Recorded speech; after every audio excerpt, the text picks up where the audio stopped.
Hey everyone, Mr. Happy here, and welcome to Mondays with Mr. Happy, aka Mr. Happy Mondays, weekly Q&A show where you ask me questions and I answer them. Going to be a slightly longer announcement section. Obviously, I want to address some of the comments that I've read under the life update video, as well as I have just going to let you guys know about what the schedule is going to look like this week, because it's actually on the YouTube side, it's going to be fairly busy, but it's going to be a very unusual one for me, and one I'm not going to share. I'm not going to share why it's going to be an unusual schedule yet. It's not like NDA. It's not even anything game related, but I'm going to be doing some traveling this week, and so my stream schedule won't be usual, but I have several videos uploaded for YouTube. So let me cover that first, because the other bit is a little more important.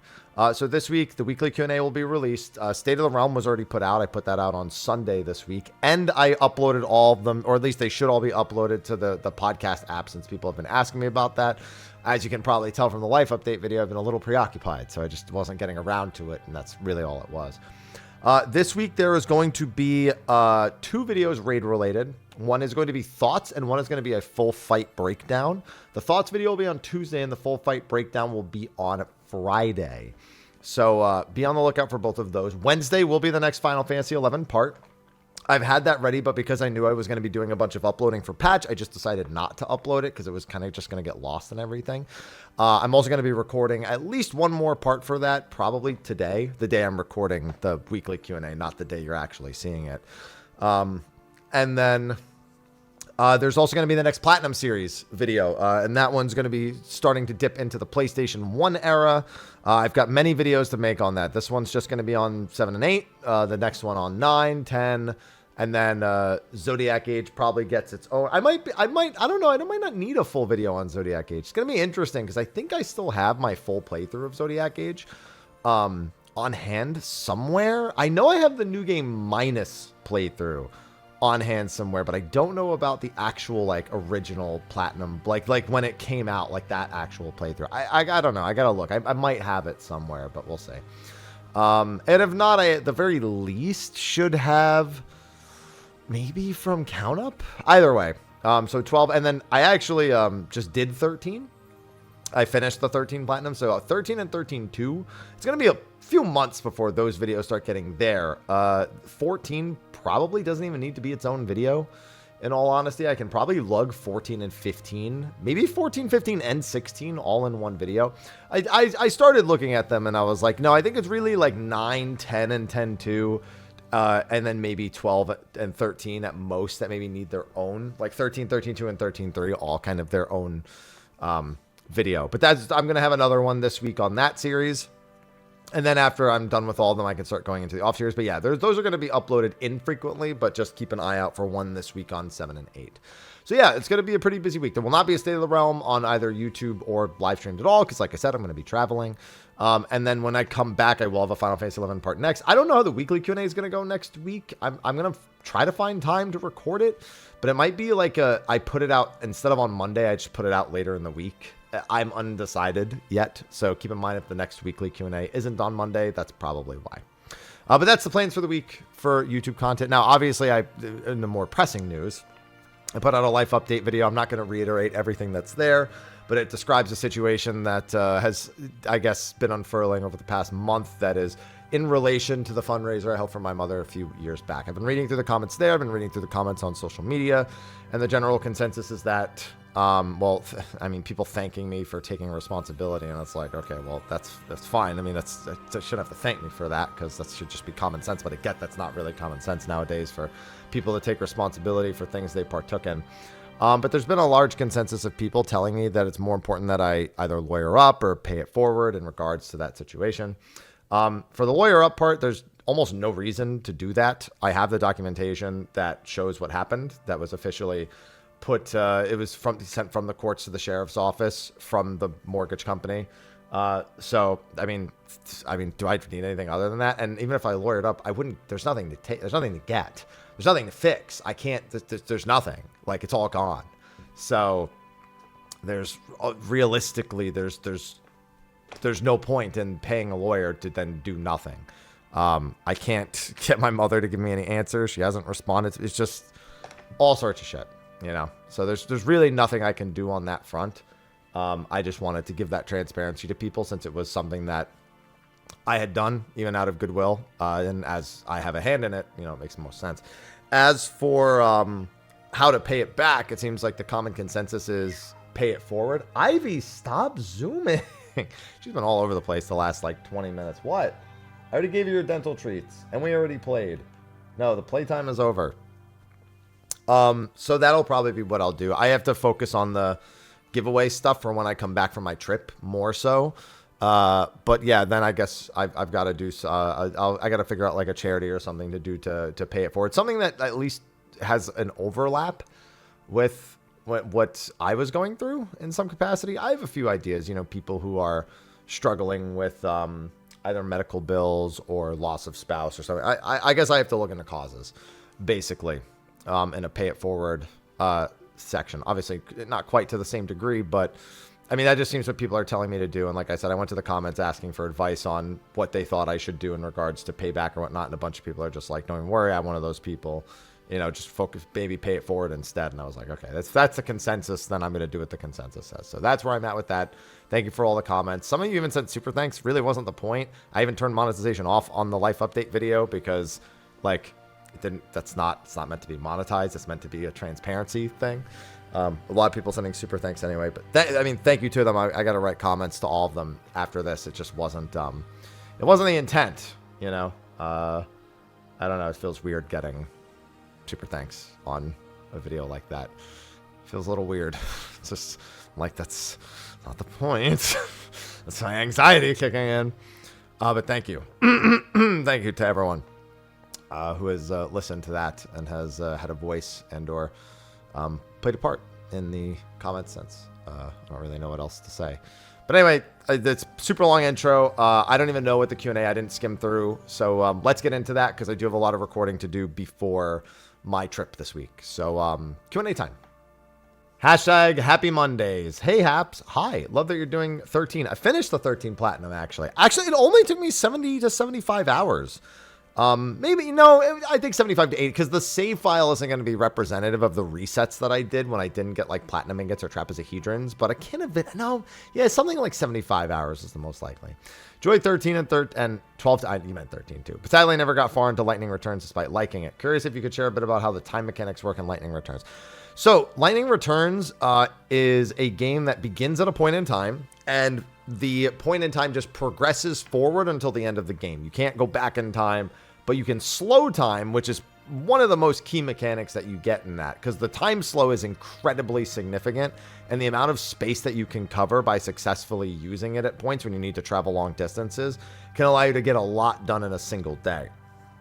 But it's a very tough game to play into blind and actually get everything done, because a lot of events either have to take place before a certain day or after a certain day or during a certain time of the day. And the amount of quests that are available are quite extensive. So trying to like figure out on your own the paths that you need to take, it's definitely almost play it however you could figure out how to play it first. And then you actually have to make an important decision. New game plussing Lightning Returns is actually an incredibly awkward thing to do because of the way that the progression system works and the way the New Game Plus works. The game is significantly harder on New Game Plus. In fact, the final boss on New Game Plus is arguably one of the hardest bosses in the game, right up there with the game's actual super boss. So it's kind of a tough thing, but you can also New Game Plus it infinitely and constantly just raise your stats up to like a maximum. So it really depends on how you want to approach. If you're willing to go with a guide, I think it makes playing through the game almost worse, but it makes the efficiency of your time a lot better. So it's one of those, it's not a game like Majora's Mask where you kind of just are given a time frame and you travel between it and then you have to take some sort of sacrifice to go back. It is very much the time is always moving forward, and it's about how much you can do before that time runs out. So it's a very strange mechanic. The stranger thing is not even the time mechanic, it's the stats. You only get stats from doing quests. You don't level off monsters. In fact, the only effective use of killing off monsters for the majority of the game is to access a super boss. And you just need to literally wipe every enemy in the game off the face of the earth. It's a super, super weird thing. You have to like make every species extinct. And if you're trying to work that into a single playthrough where you're also doing everything else, then, you know, it's again, it just adds to the time management portion of everything. So, Lightning Return's combat system really good, but I cannot vouch for most of its other systems. It's a really weird mishmash of things. Oh, and the heavy metal Chocobo song in 13.2 is great. Everyone loves Crazy Chocobo. Hashtag Mondays with Mr. Happy. Oh, this one doesn't have a hello. I guess this was a clarification. I wasn't claiming that what you said was dumb. My comment was aimed towards people throughout the years bemoaning how bad those games are every time I mention them being favorites of mine in conversation. My regard to Final Fantasy II is mostly because I am a major Emperor Mateus fan, although I do appreciate your input. At least I do, again, one thing with 2 is that it's largely a gameplay related thing. It is the first Final Fantasy game where they try to have a constructed story, and it's not a bad story necessarily. It's representative of the era it's from, but I like to say that Final Fantasy II ran so that Final Fantasy II crawled so Final Fantasy II could walk or run, or Final Fantasy, dude. Broken. Technically, I'm still right. Final Fantasy IV is Final Fantasy II in North America, but you know what I mean. I saw the cover of the Saga games over the years, yet never attempted to play them. I will seek to remedy that now. Yeah, the Saga games. So Romancing Saga 2 Revenge of the Seven is the remake of one of the Saga games that came out not too long ago. And I really enjoyed Romancing Saga 2. It's fascinating to think that while this is a remake and it may seem almost appropriate to associate a lot of the gameplay decisions with the remake. I mean, they are a lot of them just iterations of the same exact way the game worked back when the Romancing Saga 2, the original, actually came out. And it's crazy to think that many years ago that they were thinking that like intently on game mechanics and how all the coding would have worked for the various game states that the game has to be able to put in. So no, yeah, Romancing Saga 2. If honestly, I might recommend starting with Romancing Saga 2 Revenge of the Seven, since it is the remake. And they also just put out Saga Frontier, a remake slash remaster, I guess I should say, of that. And I haven't played that, so that's on my list. It just came out at a really bad time. But yeah, the Final Fantasy 2 is the prototype of the Saga games, and I think the Saga games take the exact same progression idea and just do it a lot better. Hashtag Mondays with Mr. Happy. No, it's another no hello. I mean, the other one I understand kind of because it was like a response, but this one, come on. I don't know if these have been asked before, but what do you think about healers having 2 types of raises? One is the first one they have now. The other is a raise that resurrects a downed player where they have died. I think it is more impressive when a healer understands that where they are resurrecting their target has a significant impact on how effective that resurrection will be. So while I understand why one would suggest that, I don't think adding big thing is I don't think we're at any point where adding more keybinds is a good idea to 14.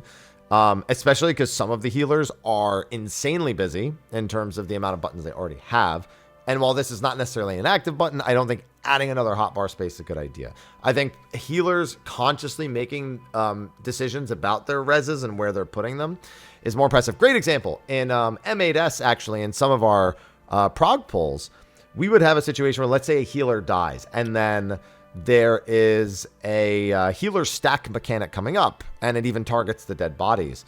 They would, like, resurrect one healer in their spot and then swap to the other healer's spot to make sure that the light parties are correct in some capacity.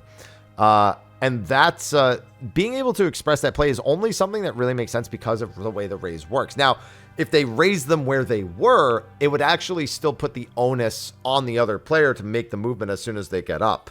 And while yes, then that creates an opportunity for the other player. I just don't think there's a good enough reason to have a second option, or at least not a consistently good enough reason within the scope of the game when you consider the skill expression of the original raise.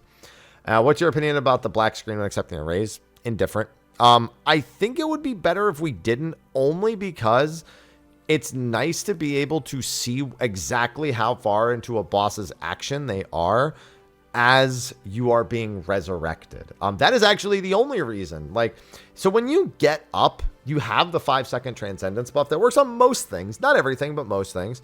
But you still need to have, a lot of the time, some semblance of an idea of what you're being resurrected into and what your next movement should be. And if the screen's black, then the amount of time to consider that isn't as effective, I suppose. Because even if you know what the boss is doing next, that few moments where you can't see the screen and the fact that you're about to be in a different location, both those things combined, they can really change your perception of how you were about to handle that thing. Oh man, my eye is really irritated all of a sudden.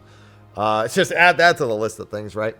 But I just don't think there's a good enough reason to have the other type of res. And I would like the black screen to not be there, even if, it's never actually bothered me. It's just like when you ask about it in front of me, I'm like, yeah, it'd be nice if that wasn't the case. It's times like this where I wish I kept eye drops around. I never do because I usually, my dry eyes normally go away pretty quick. My eyes are feeling very irritated right now. So if you see me touching my eyes, which is not good, by the way, that's why.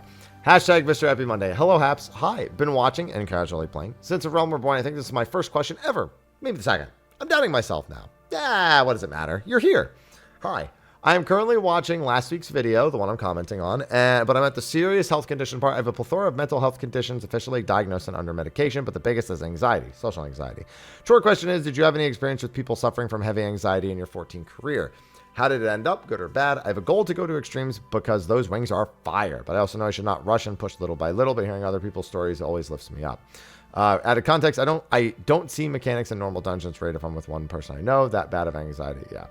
Love the company provided me through all the years. Of course. I'm just here online. I just show up, and anyone who chooses to watch makes me their company. I don't think I've had a discussion with a player that I've actively played with who has stated that they suffer from anxiety. At least not in a way that I would interpret. I'm sure I played with people who have anxieties or social anxieties, but without someone definitively telling me, it would be wrong to say. Now, I have social anxieties, but my social anxieties are not nearly as bad online. I'm the kind of person, let's say we make plans to go to, I don't know, Korean barbecue or something, right? It's just supposed to be 4 people, kind of quaint. I get my brain in that space, and it makes me able to handle the situation better. But then let's say somebody says, these 2 more people are coming. And then they say, actually, this other person's coming. I'm pulling this from a real-life example where I was supposed to go to Korean barbecue with 3 people, and it ended up being, 9. And I got, massive social anxiety because, I need to, prime myself for the kind of social environment I'm about to go into. And when it's constantly changing, it kind of messes with me. That doesn't really happen online in the same way with static. So I can't even relate from a personal note. And I can't provide you with anecdotes about somebody with anxiety going into raids. I can only honestly regurgitate other comments. And a lot of the times it's people overthinking some degree of what other people are thinking. And that inhibiting their ability to actually take steps to go do some of the things they want to do. And then eventually those same people will come back to me with comments and say they finally just and did it. And they'll usually be pretty pleased with it most of the time. So yeah, I can't really provide anything that would be, I guess, insightful from a place of experience, whether through another that I've played with in my vicinity versus or myself at all. So to kind of be irresponsible of me to say otherwise, but I can only tell you that the other anecdote I gave of people whose comments I've read, that's kind of the only other way I've seen it go. And I'm sure that still doesn't even cover the scope of everything. Oh my God. There is so much text. I also just started skimming through. I saw the word brief. I was like, this is not brief. Hashtag Mr. Happy Mondays. Hello. Hi. Congrats on the Savage tier. Thanks. I'll try to keep my question brief, but there's a little context that frames it, so bear with me. There's definitely a little context here. Took on and off breaks. Dawn Trail didn't grab me. During the time I played in a fair number of other MMOs other than WoW. It's my favorite genre. Opened my eyes to the style of content 40 puts out. Namely, it doesn't feel terribly replayable. I'm talking even beyond when we're in a content drought. Even games with horizontal progression do a good job constantly giving you things to shoot for while engaging. Well, games with horizontal progression give you lower probability of obtaining the things that will actually progress your character, or they create multiple vertical trees of progression simultaneously that do not travel. They're more like small bumps than they are anything else. Yes, I'm pulling from Final Fantasy XI. Let's see. This is actively engage your systems. Unique cosmetics for doing broadswords, content or completion runs. Varied bosses that you can't really get used to. Okay, so this sounds like action MMOs more than anything. Because as someone who's played Blade and Soul, I remember a lot of the same discussion around Blade and Soul bosses and just looking at the animation and reacting. Progression is often used as a means of keeping you engaged by allowing you to try something new with abilities, rotations, or spreads. I will say this: every MMO is a numbers game. If you are trying something new, it's either because you are not following what is mathematically the best, meaning you haven't researched and you're just experimenting, which is fine in a lot of cases, especially when you're first leveling up. But every game has a mathematical best. Sometimes there are multiple mathematical bests, but most of the time people find the most generic mathematical best and beeline to that anyway. That'll be always true of gamers. Sometimes you can min-max, what it's called, min-maxing the fun out of things. And it happens with every MMO. It doesn't matter what MMO you are, you're not immune to it, you know? Getting your 14 feels like it means to an end. Yeah, it's because it is. Bosses always have the same rotations. Means, yeah, they have variables in target and or pattern the majority of the time. Your relic quests fall into the formula at some point. Well, they fall into it all the time. You're just farming old content. I'm not saying the content isn't fun. I always enjoy the fights when I come back out. But after a while, you wish the design would be more friendly to being repeated or replayed. Being repeatable or replayable entirely depends on a handful of things. The amount of reward that you want out of said thing or the experience of said thing. Generally speaking, with 14, people will clear the raid tier week on week until they get all the bits that they want for at least one job. Then we're talking about people who actively raid. Then it's on them to decide, do I want more gear for other jobs? If the answer is no, then their interest begins to dwindle. If the answer is yes, then odds are they go. Now, some people also are just willing to do Savage because going into the PF is like rolling dice. You're just gambling at that point to see how funny or successful of an experience you can have. Some people also just like helping others through. A lot of people end up just creating multiple goals. Even now, coming back to work on gearing up for Savage, adapting, firing on all cylinders with their boss design, doing the grind is starting to feel rote. Do you agree there's something that they can improve on? The only thing that I think 14 is ever going to improve on gearing wise is the number of things you can do in a given patch cycle that provide you with an increase in item level. Now, that's not to say they couldn't do other things, but every single option comes with a pro and a con, and they've weighed those pros and cons historically, and I don't see them stepping away from it. For example, when you provide a multitude of set bonuses for each individual job within a tier, if they are not ultra close to each other numerically, then one dominates the other, and there was no point in having the choice in the first place. If you start creating really unique effects on gear, they're either not powerful enough to be considered or so powerful they're considered mandatory. It's a product of the fact that RPGs at their core are number games. So everyone min-maxes the fun out of them. Now, I will say that 14 has such a breadth of more casual content that the idea of somebody showing up with something less than optimal to, let's say, a dungeon or even an extreme trial that doesn't in any way inhibit the group's ability to win is less likely to actually draw ire from the other players. Less likely, however, is not unlikely. As soon as players can visually identify that something is happening that is like either suboptimal or is at the cost of the group being able to succeed, people do not withhold. So the answer is they could improve on it in some degrees, but it is not a universal upgrade in the terms of the way things work. Final Fantasy XIV is built on the principle that you will do the content that you want and get the rewards that you want sooner or later, and that there is very little variable or reason to extend that experience past what is the bare minimum, because they want you to do the content for the content itself, with the rewards being kind of like the afterthought in a sense. Or at the very least, if the reward is a goal, it's not because of how good the gear is. It's because it either looks really cool or it's a rare mount or minion or something that you can obtain by doing the activity that gives you a sense of accomplishment. And that's entirely up to the individual. If they were to try to experiment more with interesting gearing options outside of just more activities that provide item level, I'd be okay with that. But I'm not going to actively champion it when I've played enough MMOs to see that there are tons of pros and cons. Even mentioning that things like bosses that don't always do the same thing, even those usually have some rhyme or reason into why they are doing what they are doing. And they often are more in action-based games where effectively you have a second and a half to react to any individual thing that is happening. And that's just kind of the end of it. I remember getting really bored of Blade and Soul bosses for a very similar reason, funnily enough, because it just became a matter of, can you spot this attack as it's coming out? And then make sure you press the dodge button either in the correct direction or at the right time. And it was like, okay, well, I mean, that's every boss now. And then you run into the other, like, you can also always oversimplify everything. And it's like, just dodge, smile. So yeah, it's a matter of preference, and it's a matter of balancing preference versus practicality. And I don't see the practicality in 14 changing a lot of that, outside of creating more fun activities to do that give players options on how they choose to improve their character, even if that improvement is a lot more linear than it is expansive. Hashtag Mondays with Mr. Happy. Good morning. Good morning. Afternoon for me right now, but morning for you. Now that Savage is out and presumably conquered, you mentioned last week that sometimes mechanics can resemble the normals, but only really in the first fight. Now, having experienced Savage, can you rank the fights that are most similar, different than their normal counterpart? Funnily enough, M7 actually ended up being the closest to its normal mode counterpart.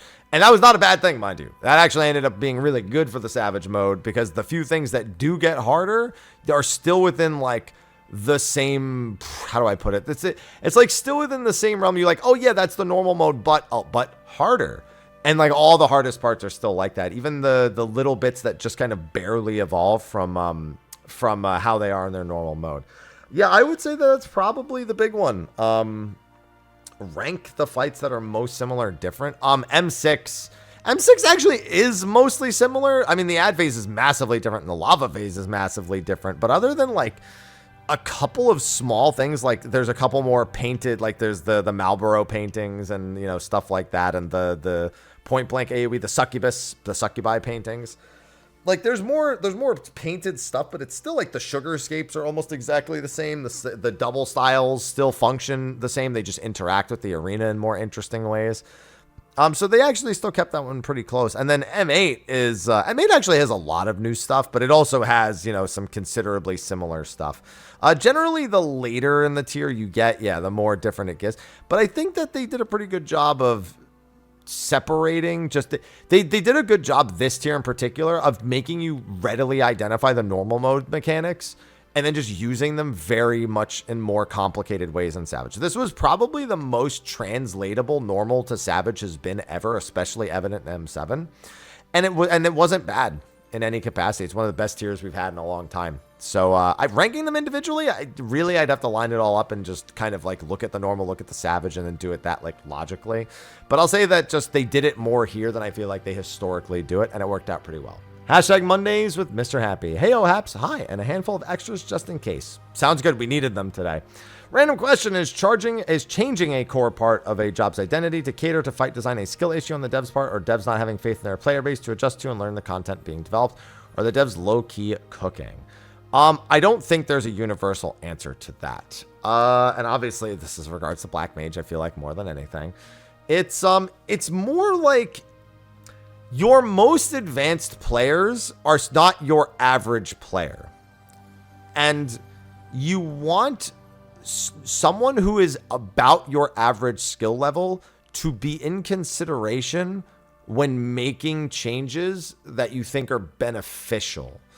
So let's say we look at these most recent fights that have a ton of movement. You know, there's not really a whole lot of space. And then we see Black Mage getting its cast times brought down. You know, we see the amount of mobility they have go up. But it doesn't really feel as core to the way Black Mage was for a really long time. You know, getting rid of all their timers and stuff like that. In a vacuum, that looks like a massacre of job identity. But in the current tier, a lot of Black Mages have actually been kind of content with the changes in regards to fight design.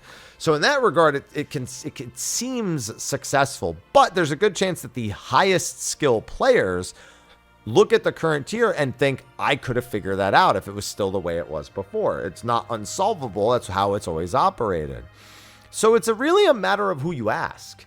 It's not like there's not one answer that automatically works. I remember in 5.4 when Monk got completely changed, you know, Grease Lightning lost its timer. They didn't have to maintain it anymore. Monks were up in arms. And then 6.0 rolled around and they threw the Blitz mechanic in. And a lot of Monk players have really loved the job ever since that point.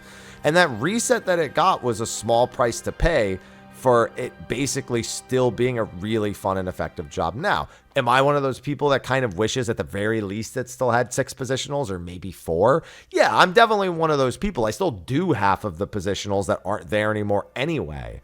But that being said, I really loved what they did with the Blitz system, and it felt like it made sense after I gave it a bit of time, both when looking at fight design and looking at what it allowed them to do later down the line. But what I will say is that is not a promise of things to come, hence why it is a case-to-case thing. Like Summoner, it looked like a reset that they could build upon, and then they barely built upon it. They added a summon that nobody wanted, and like one other, basically the ability for that summon to also blow things up when it came out. It was like, okay, well, you didn't really do anything further to, you took that simplicity into it, but you didn't then add enough of anything of substance to it. So it's really case to case, whether it be for fight design or because of their average skill level across all activities. And so it's questionable. I'd say the big thing is nobody should feel bad for like questioning decisions or wondering if the decisions were even a good idea, or providing feedback on the changes in the scope of the current game, even if the average, like the average person, chimes in, the high skill player chimes in, everyone just chimes in. It's important that everybody has the voice. That doesn't mean I'm necessarily going to agree and or even listen to some of the people. But the point is that it doesn't matter what I do. It matters what the devs do, and it matters what the general consensus is. And so I would say that in regards to whenever something like this does happen, the most important thing is that someone's vocal and not to worry about if it makes sense with fight design and like, don't even think that far. Just go, is this fun or not? In the current landscape of the game that I am playing after like a week or two of playing it, even within the new content. And then as a player participating in it, go through your usual feedback loops. Hashtag Mondays. I gotta start doing these faster. This video is going to be too long. Hello. Hi. Hello. Hello. And hello, Ivy. Look, a lot of hellos. What do you think are the chances the entire Arcadion storyline is a work? I've read some people saying that. I don't think it's the case. So the Arcadion is actually a pretty masterfully written story in that it has all the showmanship and kind of ridiculousness that people would associate with something like WWE, which is its very clear inspiration. But it also dives deeper into the darker bits of like abuse of talent from management, as well as the use of PEDs and stuff like that. It alludes to all of that. And I don't think they're going to undermine that to play it off like it was one giant ruse for the sake of entertainment. I think they very much are trying to kind of show, oh, this is what the Arcadion looks like on the outside, but here are the darker bits on the inside. And since that draws so many deep parallels to the way that wrestling has been represented and its talent has aged or died because of the lack of accountability that specific line of work had, or still has, presumably to this day. I think it would be a massive detriment if all of the Arcadion was actually some sort of, as you said, is a work. I just don't think, I think it would be the worst possible conclusion that we could have. And I would actually rate it as one of the worst raid stories if that's how they ended it. Hashtag Mondays with Mr. Happy. Howdy, Haps. Hi. Hopefully when you read this, you'll have cleared the Savage here. I did. Hope it was fun. It was. Question for you. How would you define a casual, midcore, or hardcore static? I ask because I'm recruiting for my static, and I'd say we're very much casual. I meet 1 day a week for 6 hours. That's it. I've seen other recruitment posts where people run 2 days a week, consider themselves semi-hardcore. I think when you are labeling a static, it is based on the time investment. And that is irrespective of the skill level of the player. In fact, most of the time when you think of an activity that is hardcore, it is time investment. Now, there's no definitive number to say, oh, this many hours is hardcore, this many hours is midcore, this many hours is casual. But I think most people can accept that if you're barely trying to reach towards the new goal, that's casual. If you're able to commit several periods of time, like several multiples of periods of time longer, you're somewhere between midcore and hardcore.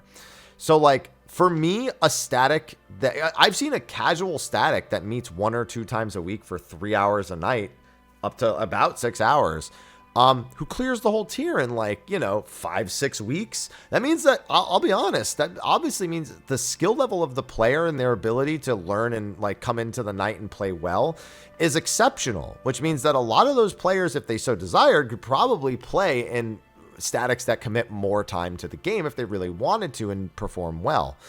But that's how I would define a static. It's not even based on the skill level. It is entirely based on the amount of time investment they are willing to put in. 1 day a week, I would say yes, that's casual. Although 6 hours in 1 day is actually a lot. Yeah, like most people would do 2 days at 3 hours a peak and still get, you know, about the same amount of time. But it's literally, in my opinion, it's just the amount of time investment. Hashtag Mondays with Mr. Happy. Hello, Mr. Happy. Hi. By the point you're reading this, you've cleared the 2nd tier. That's very presumptuous of you, but yes. Which fight was your favorite? I think M6 showed the most, as I'm going to be calling it, is creative competence, where they clearly wanted to try new things, and it stands out very early in the tier, and I think it worked fantastically well. M8 is actually really close. The final fight is really close in that same degree. And I'd say that those two would fight on any given day to be my quote favorite. My least favorite's Dancing Green, but it's not even bad. It just doesn't exemplify new fight design as well as the other 3 fights do. When they talk about like, oh, we want to try new things, 5 is not the fight that exemplifies it. 6, 7, and 8 are like, they're all like, oh man, they don't really do this anymore. I had written off that they might ever do something like this. Whereas 5 is more like thematically cool and fun, and I look forward to doing it. So I think just on that, like them showing off that they really want to try new things, 5 is only my least favorite in that regard. The best mechanic to solve was definitely the ad phase in M6, and the worst mechanic to solve, I think the seeds in M7, the 2nd phase seeds in M7 were probably the most frustrating mechanic. I knew someone was going to like really figure it out, like put it all to the wire and like have ground marks for it and everything. But I think that in isolation, that was the worst one. And it's not, again, still not bad. It was just, of the mechanics, I was like, oh God, I can't believe like this is so annoying. Like this wasn't bad, but it was like one of those like, oh, I just want to figure it out kind of worst mechanics to solve. Hashtag Mondays with Mr. Happy. Hello. Hi. Very simple question. What do you think the chances are for Devil May Cry crossover? 0. There's no reason. They've got, if they're going to work with Capcom, they're going to work with Monster Hunter. And Monster Hunter, they've done before, and it's been well received, and it makes sense. Devil May Cry has no overlap. There's just literally no. It would be an ass pull. I'll be fair. Fall Guys was an ass pull, and that happened. So I guess I can't say 0. I'll say under 1%. And what would I want from it? I mean, every Dark Knight just needs Rebellion, right? Everyone needs the red jacket, the blue jacket, and Rebellion, and probably the Yamato. Although close enough, you know, we have plenty of stuff. Maybe the Devil Bringers as like fist weapons. I don't know. That's probably not the worst idea. Yeah. Trial and DMC. Obviously, I wouldn't expect trial. I expect 2 hours of quests. Definitely not a trial. Definitely 2 hours of quests, and that's it. Hashtag MHM. I like the shortening. Hey there. Hi. Question for you coming from before Savage Drop. So this was before last Tuesday. What was your biggest surprise from the tier? Definitely the ad phase in M6. I'd say ad phase in M6 was tied for we're not starting in the final arena in M7. I'd say those were about tied with each other. Yeah, that's definitely it. Hashtag Mondays with Mr. Happy. Hello. Hi. What are your thoughts on 99 totems for an extreme mount? It's like 12 hours to get 99, around 80 hours if you pity every extreme, which is longer than Baldur's Gate 3. You do not finish Baldur's Gate 3 in 80 hours. My fucking ass, you're finishing Baldur's Gate 3 in 80 hours if you hate reading and doing and exploring. Ain't no fucking way you're getting through Baldur's Gate 3 in 80 hours, especially not on like a first playthrough. Okay, so to answer the question, I don't see a problem. Like, I don't see a reason in shortening the amount of time it takes to get the EX trial mounts. I think their logic for 1 or 2 totems is super flawed because honestly, half the time it's maybe a 1 or 2 minute difference in encounter length. And I don't think that makes sense. Like if it's a 10.5 minute fight versus a 12-minute fight, why is that worth a whole extra totem? Like, and I'm not saying they should take the second totem away. I'm saying like, if that's your logic, the 2 totems then should honestly be standard because their time difference is just not significant. In which case it becomes half as many runs, which makes the actual going through. 12 hours of playing an MMO, like, that's nothing. Like the amount of hours you lose off your life being in the party finder and the cortisol you'll release into your system from the stress. Yeah, maybe it's technically, if you think about the total life expectancy adjustment, it ends up being more than 12 hours. But it's like, it's 80 hours in an MMO. It's like nothing. So it's like, on that virtue alone, I can't be like, oh, that's a terrible idea. Honestly, the only thing that annoys me with totems, other than like the discrepancy between 1 and 2 totems, is that the triple triad card can't be purchased with totems.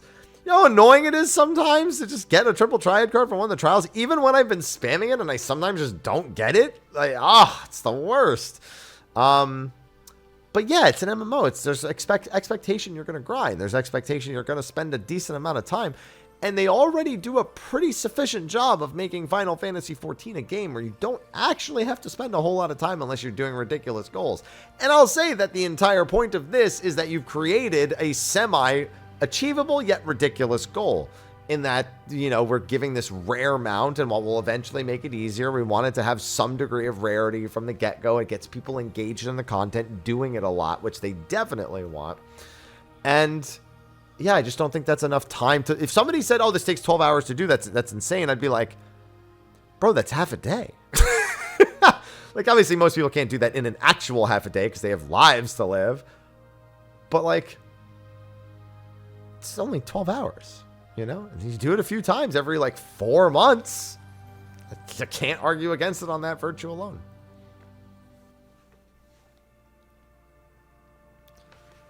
Hashtag hair days with Mr. Questioning. That's a very different hashtag. No hello. Unfortunate. Have you ever shaved your chest? Though not as hair, I'm considering options. So, I actually told this story at my father's funeral. So this will be a fun one to tell.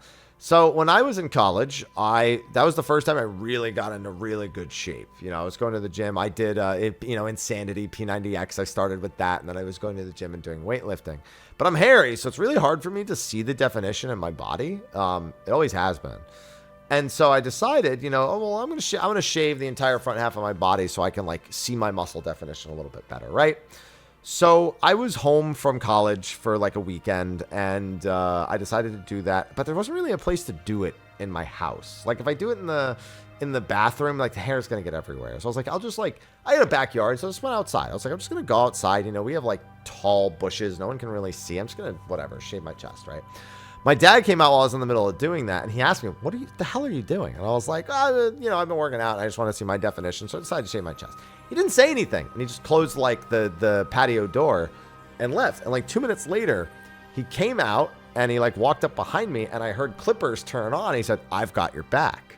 That joke was fantastic at my dad's funeral. That lit everyone up because obviously, at a funeral you go, and that was how my dad always was. He was always trying to have everyone's back. That's where the sadness kicks in. But yeah, that was the one time I did it. I've never done it since. I let it grow back after that and did not keep it that way. And I would say it honestly, there was no point really. I didn't really. I had a reason, but I guess after I did it, I realized the reason was just kind of not good enough for me. I was like, yeah, but like, why would I want to do? I wouldn't want to do this all the time, and I wouldn't want to keep myself that way and have to add that to my regimen when I'm perfectly fine otherwise.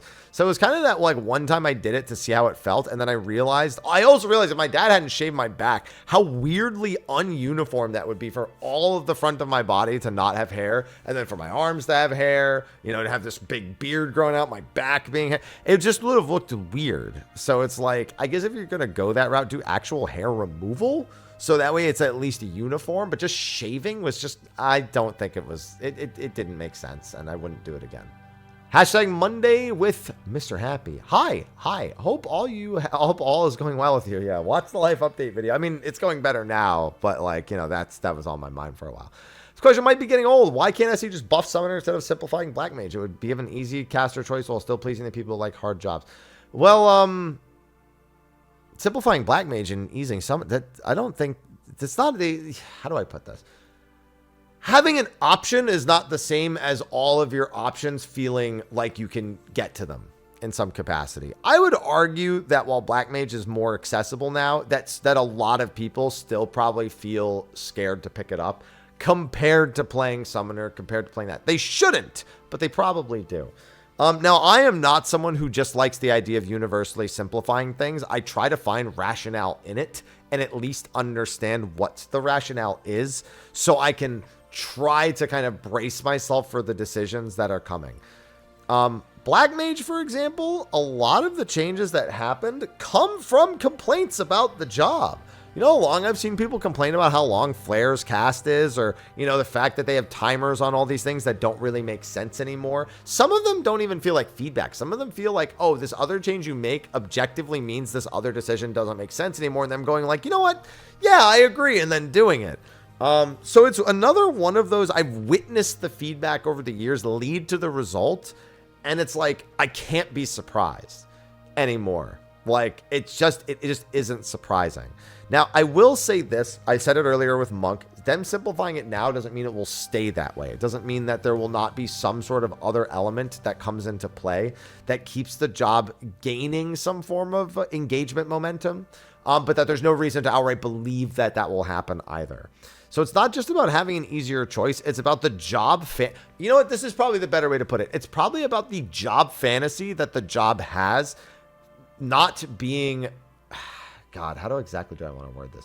They want players to feel like every job fantasy is accessible without needing to have an excessive amount of mastery to even get into the job in the first place. That's not really how I want to word it, but I think you understand what I mean.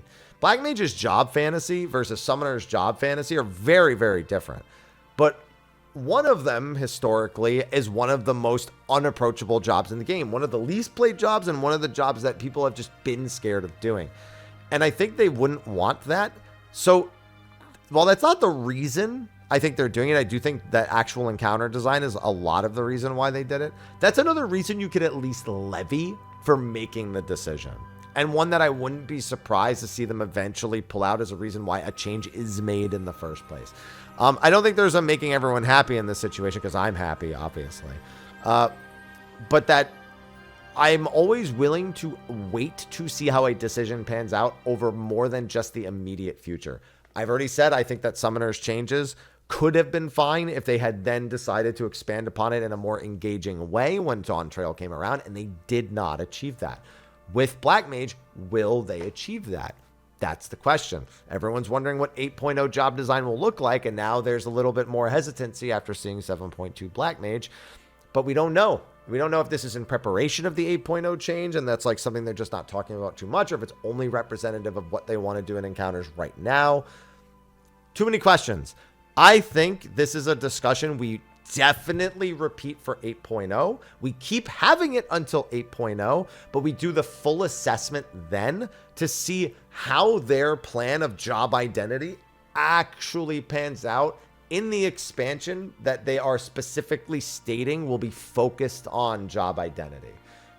So keep providing feedback, keep having opinions about all the stuff with Black Mage or Summoner or any of the job that make sure you keep having those opinions up until that point, and that they are part of discussions that people are having.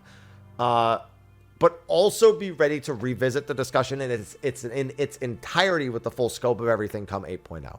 I think that's probably the best approach to have it now. All right, and that was the last question. There's a bunch of comments, a lot of upvoted ones that made it take a while to find the questions.